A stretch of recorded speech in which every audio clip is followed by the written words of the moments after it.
E aí, gente, era nem isso aqui. Essa é a aula final da República. Então, a gente chegou no livro 10. Então, é a conclusão, né? Ainda tem a Lei de Platão, que é outro livro que também é grande. Só que eu não vou começar ele ainda. Então, só na semana que vem, talvez, eu vou ver. Mas essa é a aula final da República. Que, na minha opinião, é o melhor livro de toda o cânone homérico, né? Principalmente o livro 7, o 6, 7 e 8. O 9 também é interessante, né? Mas o 6, 7 e 8 são impressionantes, né? E o título é a Teodiceia Homérica, e Teodiceia tem a ver com o estudo sobre o mal, né? O que é o mal, né? Como a gente pode entender como o mal emerge, enfim, coisa do tipo, né? Então a cosmovisão deles, obviamente, é homérica, né? E a base deles é nos poemas homéricos, nos poemas dos poetas no geral, Eurípides e outros autores. Então é mitológico grego, né? Ainda assim, é interessante ver a forma de Teodiceia socrática, né? Ou a interpretação da homérica, né?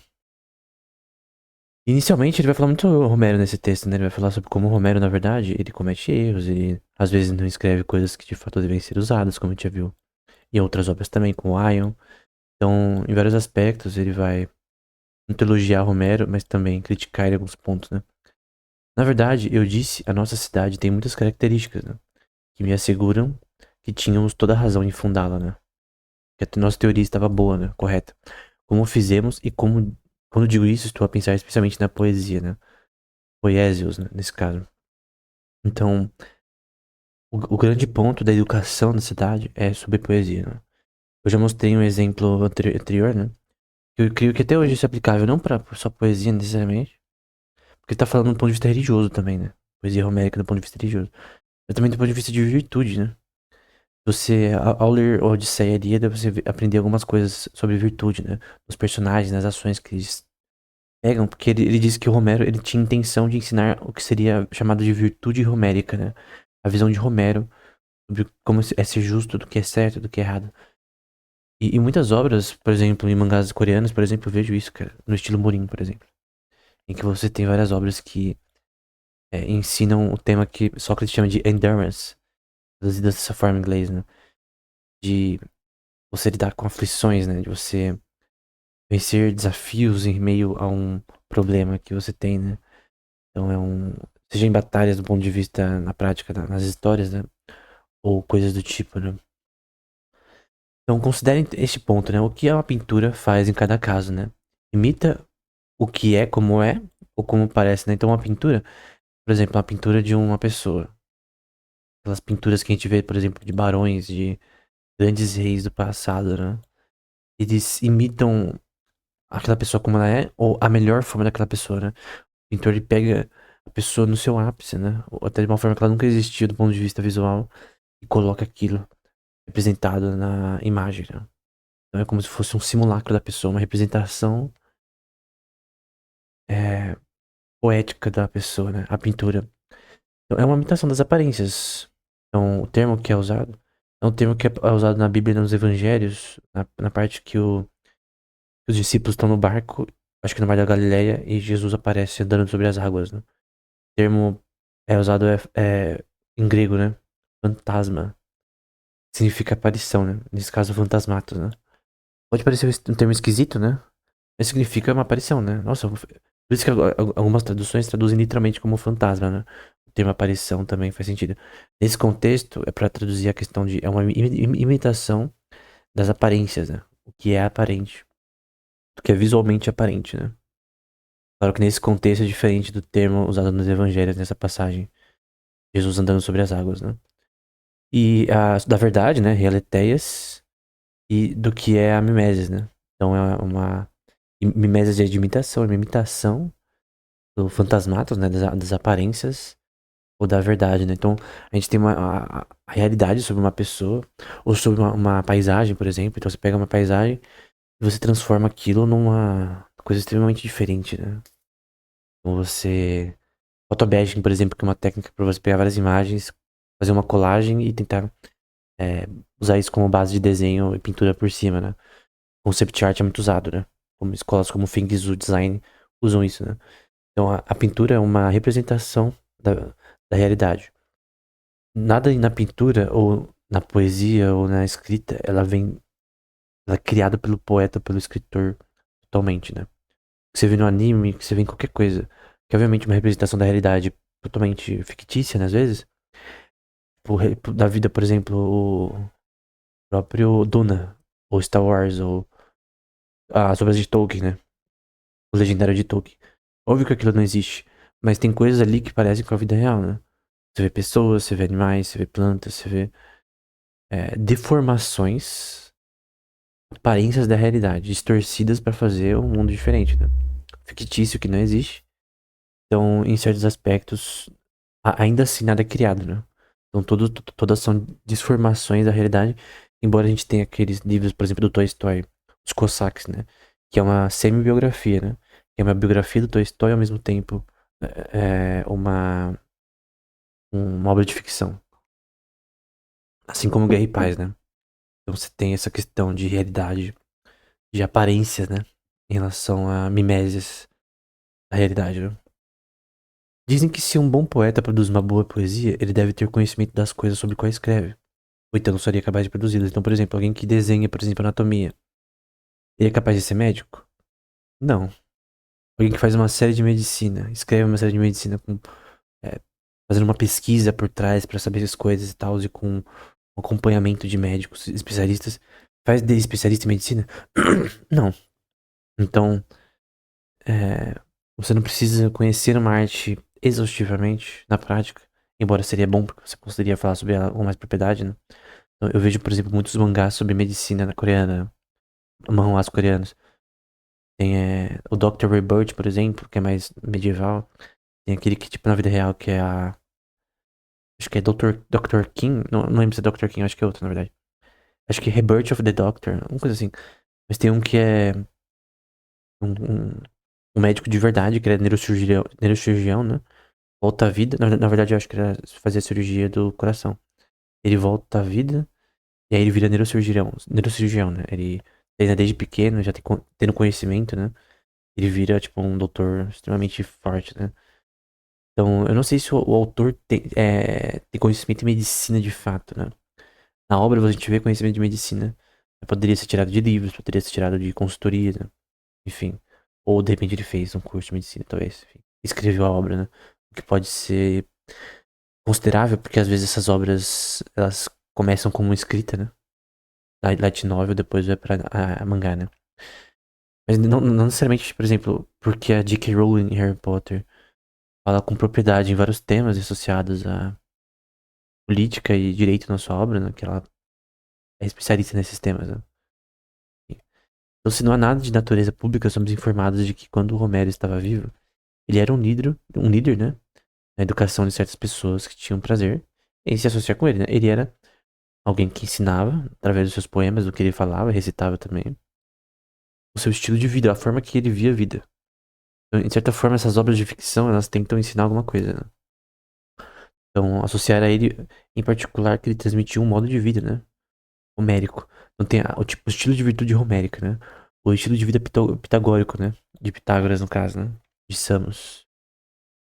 Pitágoras era particularmente amado por isso. E até hoje, os seguidores são conhecidos pelo que chamam de estilo de vida pitagórico, né?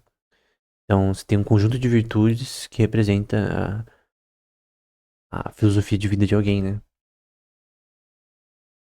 Então, ele fala um pouco também sobre a natureza da poesia, né? Concluiremos então que todos os imitadores poéticos, começando por Romero, imitam imagens, né? Mimeses. Claro que mimese tem que ver com imitar, né? De virtude, então uma mimese da virtude, uma representação visual da virtude, e todas as outras coisas sobre as quais escrevem, e não a compreensão da verdade. Então, não é lendo obras de ficção, por exemplo, como Teacher Bayek, ou, por exemplo, eu tô citando mangá, né? É, eu tava lendo agora há pouco o The Breaker, né? Muitos ensinos ali, cara, de moral, de ética, de esforço, né? Seja no estudo ou em artes marciais, né? Ou em treino, né? Ou na vida também. The Breaker é muito bom isso, principalmente o New Waves, né?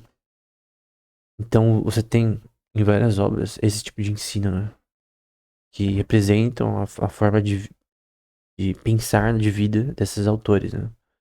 Então, uns mais do que outros tentam fazer essas questões até implicitamente, até sem querer, né? Eles ensinam as coisas da forma que eles pensam, através dos personagens, né? Por exemplo, Naruto, por exemplo. Você tem a representação de um cara que começou fraco, pensava que era fraco mesmo, e tendo os professores corretos, né? Kakashi, o próprio Jiraiya e depois os anciões lá, os sapos lá, enfim.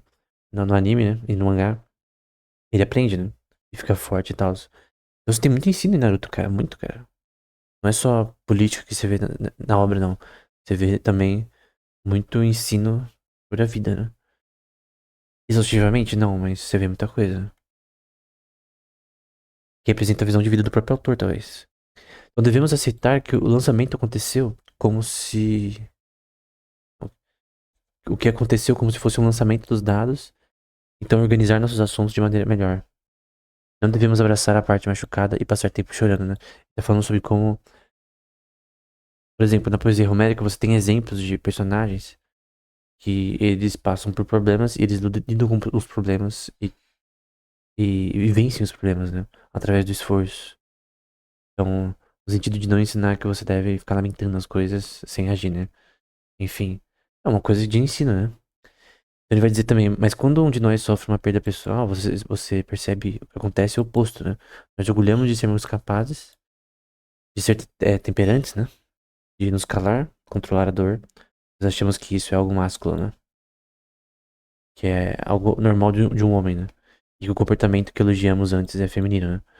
E isso daqui você tem que concordar que você tem noções diferentes do homem e mulher em relação ao comportamento em diversos aspectos, né? Então é uma questão de psicologia também. E de genética comportamental de ambos os gêneros, né? Que é masculino e feminino. Mas o grande ponto é que normalmente, ambos os lados, mas também, principalmente o homem, ele é visto como essa questão de ter que lidar com os problemas de uma forma mais menos chorosa, talvez, né? Pelo mesmo argumento, se o mal do corpo somato, né? Agora vai pra Teodiceia, não causa um mal na alma, né? Que ele seja próprio na consciência, né? Jamais julgaremos que a alma, na ausência de seu próprio mal peculiar, é destruída. Ele tá falando aqui sobre a imortalidade da alma e que mesmo o ser humano sendo mal, a sua alma não é destruída na morte, né? É a visão mitológica dele, né? Então, mesmo na mitologia pagã errada dele, ele tá dizendo que o aniquilacionismo, né? Que diz que a alma é destruída na morte, é mentira, né? Nós jamais aceitaríamos que algo seja destruído por um mal próprio de outra coisa, né? Kako é de mal e to hetero heteron, né? Que é de outro, né? Então, no sentido de que nem algo externo ou interno poderia destruir a consciência do ser humano, né? Agora, se a alma, psuque, né, não é destruída por um único mal, seja seu próprio, si mesmo ou de outro, né? Então, claramente ela deve ser eterna, né? Então, ele só tá reafirmando pontos que ele já mostra em outras obras, né? Que é a imortalidade da alma, né? Isso, do ponto de vista mitológico dele, já meio que infere isso, né? E eu creio que do ponto de vista, se a gente for pro ponto de vista bíblico, né? Obviamente a alma é eterna, né? Por exemplo, o sofrimento do inferno é eterno. Isso é algo que não deve ser questionado, porque é algo tão claro, gramaticalmente, no texto bíblico, né? Então, vai falar que ela é imortal, né? Athanaton. Mortal é só Thanaton sem o alfa, né? Então, quando você pega o Thanaton sem o alfa, ele fica mortal, né? Athanaton imortal. E aí é de sempre, né? Onde é, então ela é sempre imortal. Sendo eterna, né? Sendo ela eterna. Aí ele vai falar um pouco mais, né? A sua filosofia, tem filosofia na tese, né? A sua filosofia, o amor pela sabedoria, devemos compreender o que ela aprende. E com o que anseia ter contato. A sua consciência ter contato com o que é bom e justo de compreender isso, né? Noesis, né? Que a gente viu anteriormente. Porque é semelhante ao divino imortal e ao que é sempre. É, né? Então, visto que a alma eterna ela tem relações com algo que é divino também, né? É a Imago Dei. Do ponto de vista bíblico, né? põe a parte pagã mitológica do lado, do ponto de vista bíblico, verdadeiro, né? A gente tem Imago Dei, né? A imagem de Deus impressa em nós, que é uma... nos faz participantes da natureza divina, nesse aspecto, né? Em que nós somos seres criados por Deus que, tendo a imagem e semelhança deles em nós, nós temos algo da parte de Deus divino representado em nós. Quanto mais nós fazemos o que nós queremos e não o que seria o correto, segundo essa própria imagem, né? Nós chamamos de pecado, né? Que é desobedecer a Deus, que é desobedecer o que é para o que nossa alma foi criada, né? Nossa consciência foi criada. Então, o termo aqui é, de novo, imortal, a gente vê, divino, teio, com ômega, com ômega aqui, e de novo, eterno, né? É sempre, né? Sempre é. A rei, onte de é, né? Então, divino e imortal, caia de e, né? Literalmente. Às vezes pode significar assim.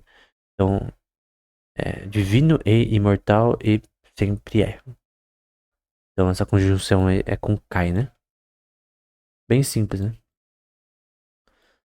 Devemos compreender o que ela se tornaria se seguisse o anseio com todo o seu ser, né? Se ela seguisse a buscar o que é justo, né? E aí, a gente vai para o fim da Teodiceia Socrática. Uma interpretação dele da Teodiceia Homérica em relação à justiça, né? Que me impressiona ser bem semelhante ao que a gente vê mais ou menos na... Obviamente é mitológico isso daqui, né? Essa parte aqui. Alguns pontos lembram a visão bíblica, embora de uma forma distorcida, né? E não descobrimos que a justiça em si é a melhor coisa para a alma, né?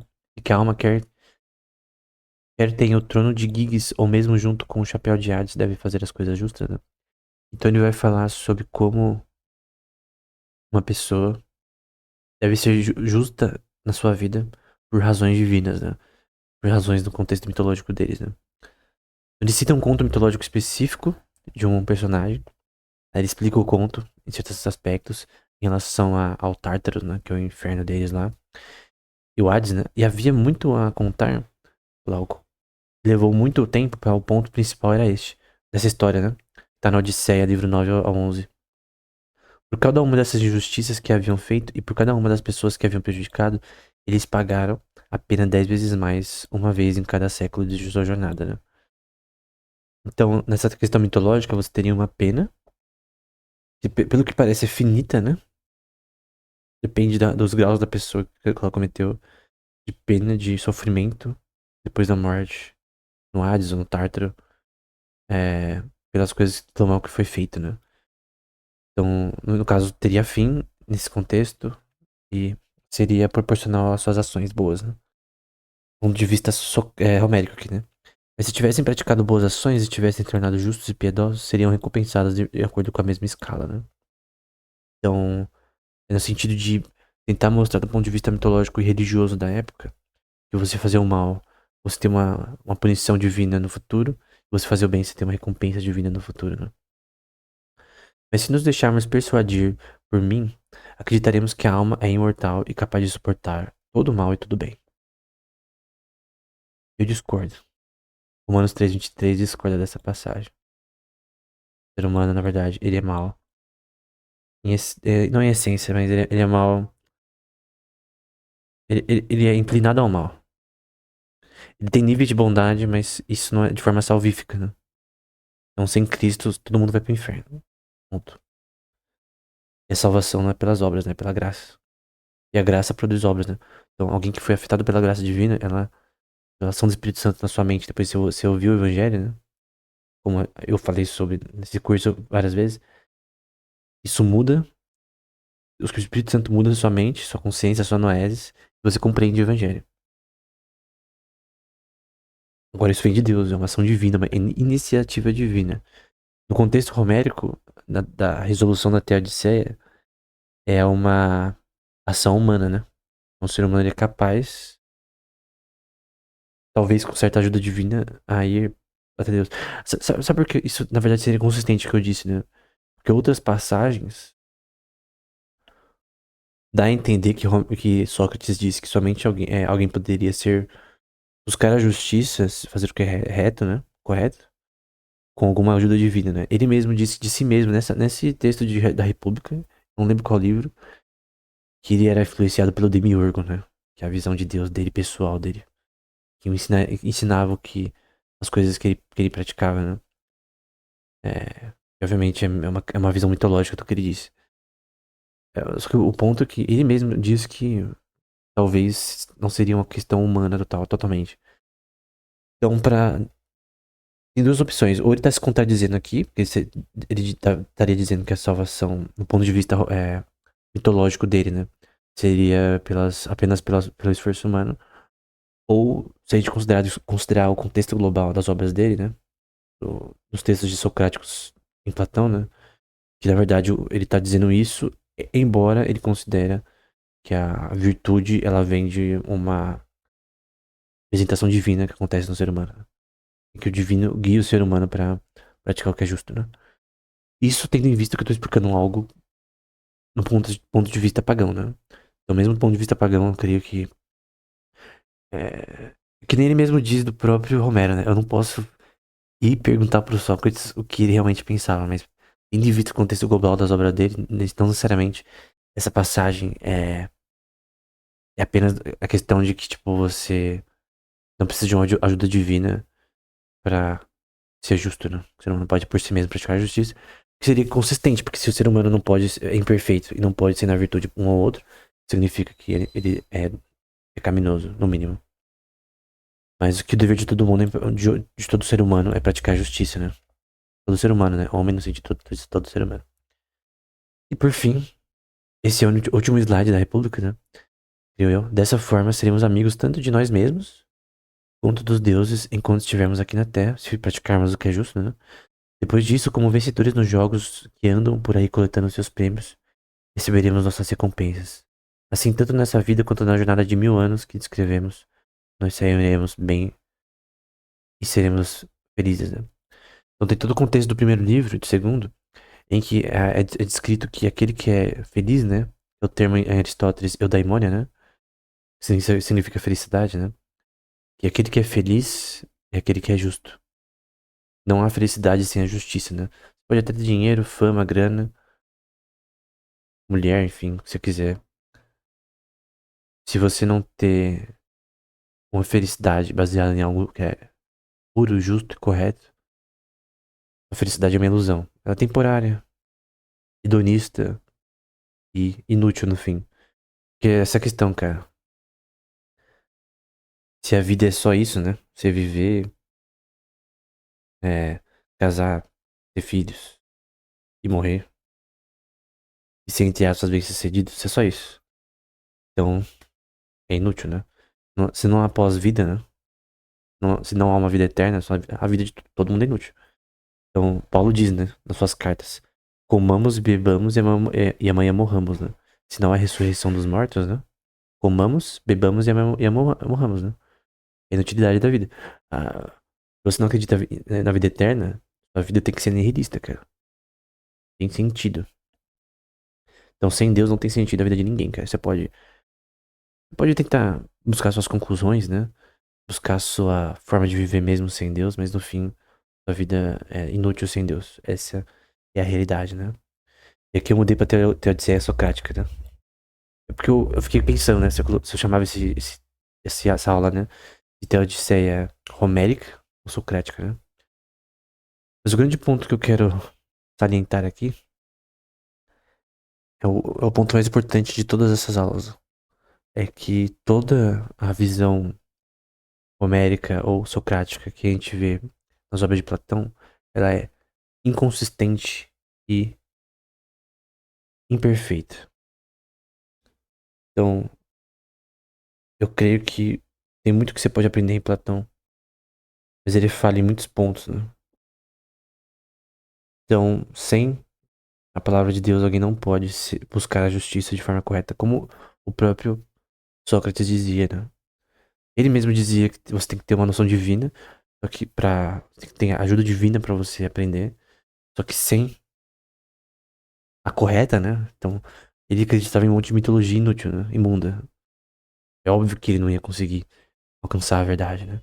Então, a própria verdade, a aletheia que ele buscava, não estava na sua própria razão humana e na mitologia homérica, que é só a criação de poetas que se basearam em mitologias passadas, egípcias e anteriores, fenícias, e que tem um senso comum numa mentira, né? Uma deturpação da ideia de Deus. Todas as mitologias, todas as religiões pagãs têm uma fonte única numa época próxima à Proto-Babilônia e Nimrod, né? Nimrod, que é um cara que é citado na Bíblia, em Gênesis e em Crônicas, que pode ter sido o começo dessa visão de você transformar reis humanos em lendas, em deuses, né? Com D minúsculo. Em mitos, né? É o início da mitologia. Eu creio que eu não estaria especulando, né? Em dizer que o início da mitologia é em Nimrod. Eu creio que isso não é especulação, isso é muito claro do ponto de vista bíblico, né? Em que você tem, em Apocalipse 17 pra frente, você vê a, existe uma fonte proto-babilônica em todas as religiões pagãs.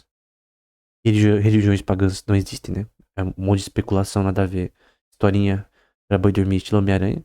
Então, elas são deturpações da verdade. E da mitologia nórdica.